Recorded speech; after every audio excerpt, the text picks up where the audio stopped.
It is the WMAY morning news feed, and I want to hear from you what the top international and national stories are for 2021. Call in live and local right now at 217-629-7970. You can also email me, bishoponair@gmail.com, or find me on social media. Just search out Bishop on Air. You'll be able to find it on Twitter, Facebook, Instagram, YouTube. We'll be able to field some of your suggestions there as well. So the top international and national stories for 2021. What do you think they should be? We can put together a top 10 list of sorts, or we can just compile these all together and kind of reminisce the past year. But it has definitely been one that is going to be in the history books just in a matter of days as we rapidly approach 2022. This after a very tumultuous year. It seems like 2020 lasted forever. For some people, even as we started 2021, it still felt like March 16th of 2020. For some reason, we were just kind of kept in this weird limbo of sorts with the ongoing COVID-19 news and the various regulations and no real indication about what was coming when it comes to, indoor dining and where you could indoor dine and what was going on with kids in schools and so on. So 2020 was a pretty rough year. But 2021, here we are now at the tail end of December. I gotta say, I'm blown away by how fast this year's gone. It's almost like light speed, so to speak. Where did this year go? It's pretty incredible to think about, but want to hear from you what you think some of the top stories of this past year were. Of course, we can't not mention all of the early parts of the year with the January 6th riots at the U.S. Capitol and all the fallout from there. You've got the Biden administration coming into full force and taking over the White House after the 2020 election. That's pretty big news. And COVID-19, obviously something that is very dominant in our just consciousness. Every day you hear news stories about it. And I think this year we lived through not one, but two different variants of quote concern. You had the Delta variant, which it seemed public health officials were talking about it for months on end before it actually got to Illinois, for example. Same thing with the Omicron variant. We're hearing a lot more about it. It's kind of made national news around Thanksgiving. And as of right now, I just checked the Illinois Department of Public Health website, and there's only 17 Omicron variants that are listed there. So COVID-19, obviously a very big news story. But international news, you've got the ongoing situation in Afghanistan with the U.S. pulling out for the first time in, 20 years. So you've got that making pretty big news, but it wasn't just the news of the Biden administration pulling out of Afghanistan. It's how the Biden administration went about pulling out of Afghanistan. And it seems that was a major driver in some of the negative polling that's been done about President Joe Biden.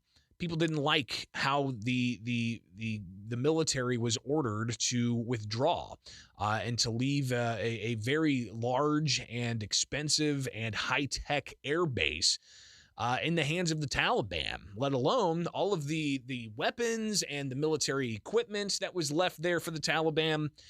So the Afghanistan withdrawal, I think, is very much something that is a major international and national news story for 2021. I want to hear from you. What do you think are some of the major stories that captured the world's attention in 2021? 217-629-7970.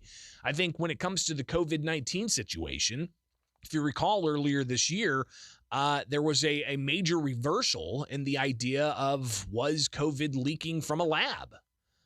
Because all of 2020, it's pretty fascinating to watch that timeline because early in the pandemic, any notion of a lab leak was shot down as conspiracy theory, and then you had the Lancet, a medical journal, put out a letter from like 12 or 13 scientists saying the lab leak theory is ridiculous, is preposterous, this is zoological, it came from an animal. Was it a pangolin or a bat? We need to find that out. Don't look at the lab leak theory. And you even had people on social media being censored for posting about the lab leak theory. But then earlier this year, there seemed to be a complete reversal. And then all of a sudden, the lab leak theory seemed to be something that is possible. And you've got more indications that that's the case. Even a story we had this morning earlier, a Taiwanese level 3 bioweapons facility had Delta COVID-19 variant leak out of that facility.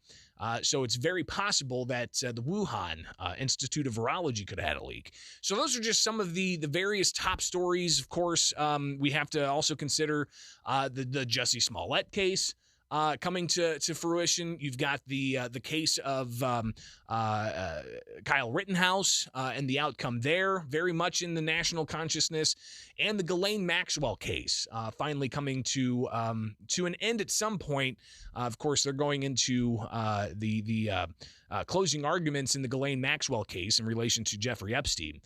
So we'll see what the jury ultimately gets with that and when they get that case. But I want to hear from you. What are some of the top stories, national and international, from 2021? Good morning. You're on WMAY.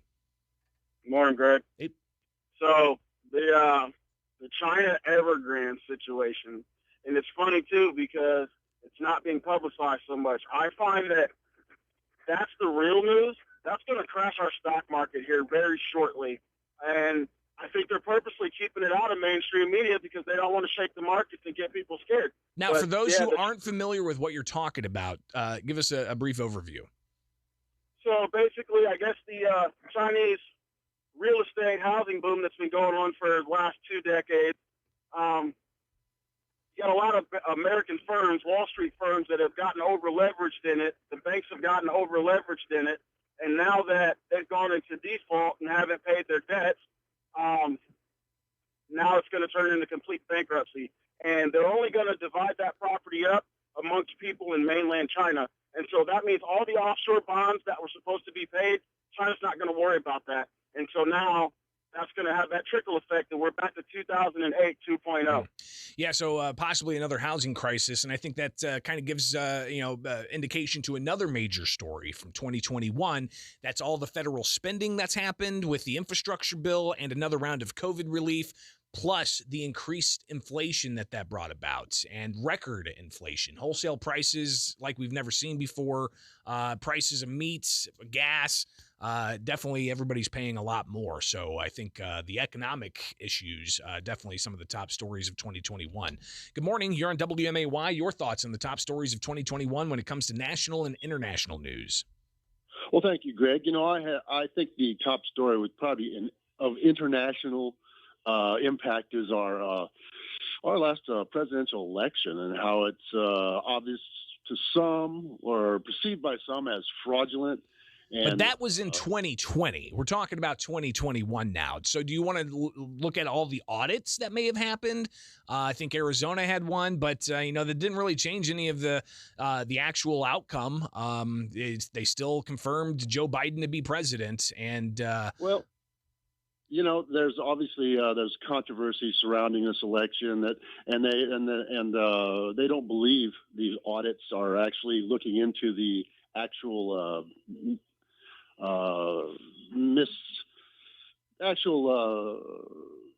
what happened, what the stealing of election, I guess. I would venture to say that the audits that happened are likely highlighting various policies that lawmakers are looking to change in some states, and that's happening. A lot of states, and maybe that's a story of national significance. A lot of states, and I have a story here of all the different various things that states are doing when it comes to mail-in balloting. More Republican-leaning states are seeming to put more controls over mail-in balloting, not letting it be as wide open. While Democrat states are looking at making it more accessible and opening it up. For instance, do you send everybody a ballot, or do you only send the ballot to those who request it? There's different approaches being taken, and a lot of that legislation is being passed this year as well. 217-629-7970. Talking about the top stories of 2021. Good morning. You're on the air. Hey there, how are you? I'm so sorry to switch gears on you. I was just listening to the young lady this morning on Facebook Live there, and I just want to make a comment. My name's Ryan Jukin. I'm on the I'm suing, Pritzker for the mask and the vaccine mandates and everything else with Tom DeVore. Which I think is going to be a major local story, an Illinois type story. We'll talk more about some of those major stories from Illinois, but I'll let you have your piece. Go ahead, Ryan. Okay, well, yeah, again, I'm sorry. I know I'm switching gears. Apparently, I wasn't listening as I popped in my car here heading to school. I just wanted to say that, one of the things with DeVore, who, again, I've known him since the original mask Capitol protest. That's the first time I had met him or whatever else. But I think last count, there was only there's 1 million attorneys, I think, in the United States, and roughly 100 are trying these cases across the United States. Now, that might have increased since I heard that number. Aaron Syria, a prominent attorney that I follow, mentioned that there's only about 100 attorneys, and he's one of them. He's one of them that has taken the fight on. What do you think that says, though, about the parents that are looking for some kind of representation to have some say in how their kids are treated inside schools? That there's so few attorneys that are taking these things on.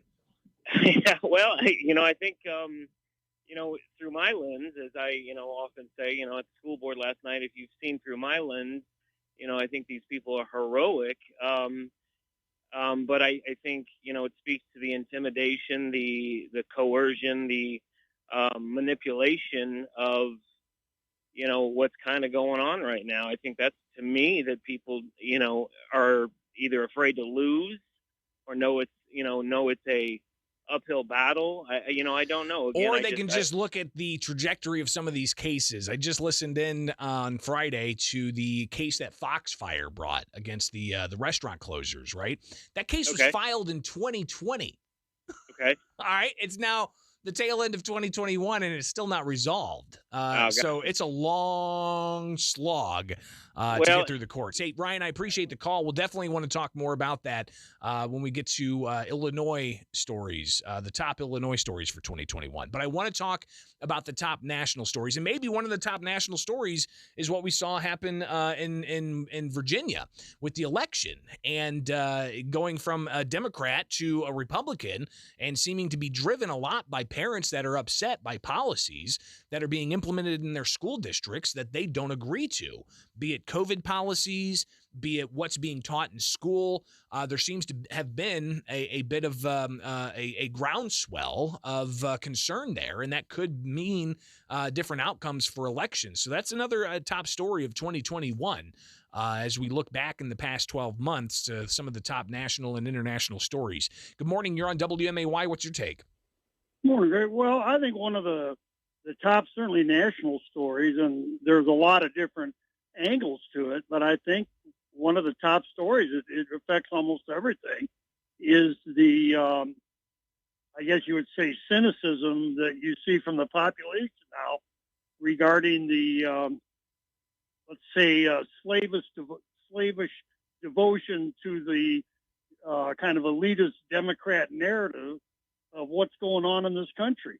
I mean, I think I think there's probably less belief in the news media now than there's ever been, to the point where when things legitimately happen around here, a lot of people just don't believe it, or need, further time to get some other proof. I mean, I think what we're seeing now after what may have happened during the election last year, as far as a media narrative, and now we're into this media narrative this year about, there's no inflation, we can believe me or your lying eyes.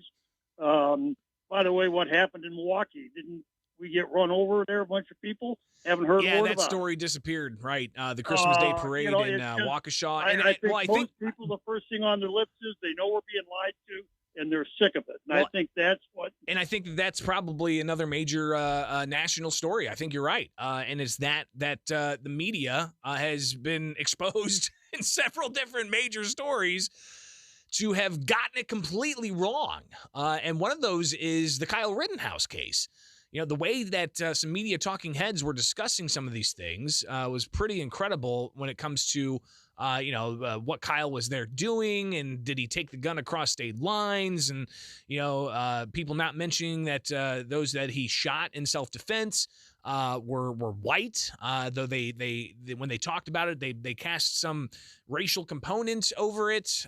So a lot of different narratives that the media promulgated have been shown to be not the case. So I think that does breed some distrust in the national corporate media establishment. So I think, we kind of got a pretty decent list there of some of the top stories from the past year when it comes to national and international stories. So we'll talk more about different types of stories as well, including state stories and local stories. So just some of what we're going to be doing here throughout the rest of the year. It is